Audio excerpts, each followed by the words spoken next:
જોરદાર પવન અને વરસાદથી દિલ્હીના લોકોને ગરમીથી રાહત. હવામાન વિભાગે પહેલાથી જ 21 અને 22 એપ્રિલે ભારે પવન અને વરસાદની આગાહી કરી હતી. હવામાન વિભાગના જણાવ્યા અનુસાર આજે આકાશ આંશિક વાદળછાયું રહેશે અને તેજ પવન સાથે ઝરમર વરસાદની શક્યતા છે.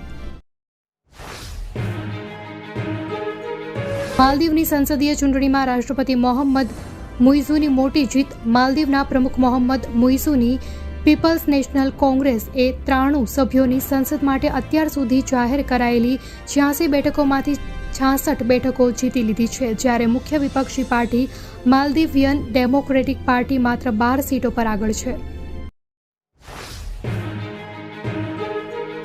રાજકોટ લોકસભા બેઠકના ભાજપ ઉમેદવાર પરસોત્તમ રૂપાલાની વિવાદિત ટિપ્પણીથી ક્ષત્રિય સમાજમાં પ્રસરેલો રોષ હજુ પણ ક્યાંક જોવા મળી રહ્યો છે, ત્યારે ક્ષત્રિય સમાજના આગેવાનો સાથે હર્ષ સંઘવીએ બેઠક યોજી હતી.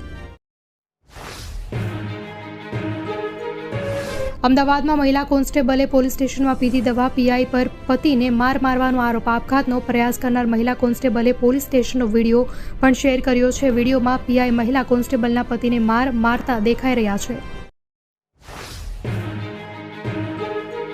સાબરકાંઠાના વડાલીમાં ભાજપના કાર્યક્રમનો ઉગ્ર વિરોધ થયો છે. વિરોધ કરવા પહોંચેલા લોકોએ ઈડરના ધારાસભ્ય રમણલાલ વોરા સાથે ઝપાઝપી કરી હતી. વિરોધને લઈ રમણલાલ વોરાએ આક્ષેપ લગાવ્યો છે કે કોંગ્રેસ કાર્યકરો અને કોંગ્રેસના મળતિયાઓએ વિરોધ કર્યો.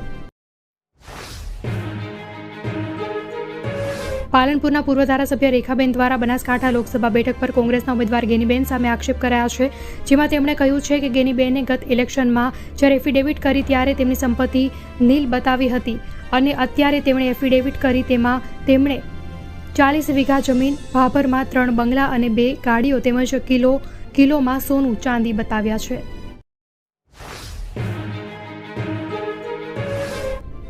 વડોદરાના અકોટા દાંડિયા બજાર બ્રિજ પર શુક્રવારે સર્જાયેલા અકસ્માતમાં કાર ચાલક કલ્પકનક પંડ્યાએ 3 યુવતી અને 1 યુવકને અડફેટે લીધા હતા. ઘટનામાં 24 વર્ષીય આકાશ રાકેશ ચોમલનું મોત થયું હતું. પોલીસે ગુનાની તપાસ કરવા માટે કલ્પના 5 દિવસના રિમાન્ડ માંગ્યા હતા.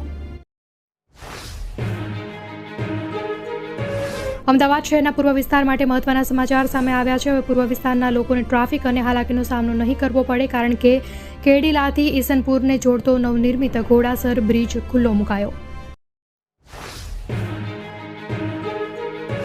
રાજ્યમાં આગ લાગવાની આજે 2 ઘટના સામે આવી છે. અત્રે જણાવીએ કે ઉનાળામાં આગના બનાવો વધુ બનતા હોય છે, ત્યારે આ વખતે ઉનાળાની શરૂઆતથી જ આગના બનાવો વધી રહ્યા હોય તેવું ધ્યાને આવી રહ્યું છે. આજે અમદાવાદના શિલજમાં અને અમરેલીમાં આગની ઘટના બની છે.